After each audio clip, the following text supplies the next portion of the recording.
Hello viewers, அஸ்ஸலாமு அலைக்கும். Chicken pasta எப்படி செய்யணும்னு பார்க்கலாமா?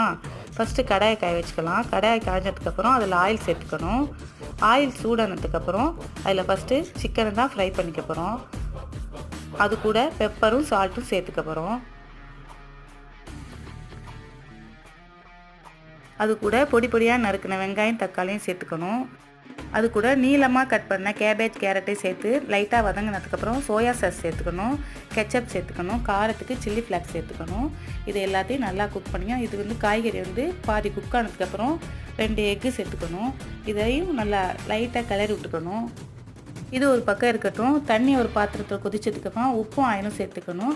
அதுக்கப்புறம் பாஸ்தாவை போட்டு அதில் லைட்டாக கொதிக்க வச்சுக்கணும். இந்த ஸ்டேஜில் இந்த அளவுக்கு கொதிச்சா போதும். இந்த ஸ்டேஜில் ஸ்டவ் ஆஃப் பண்ணிட்டு அதை வடிச்சிட்டு நம்ம காய்கறி வேக வச்ச காய்கறியோடு இதை நல்லா பிரட்டி எடுத்துக்கிட்டோம்னா சூப்பரான சிக்கன் பாஸ்தா நமக்கு ரெடி ஆயிரும். இந்த வீடியோ பிடிச்சிச்சுன்னா லைக், ஷேர், கமெண்ட் பண்ணுங்கள்.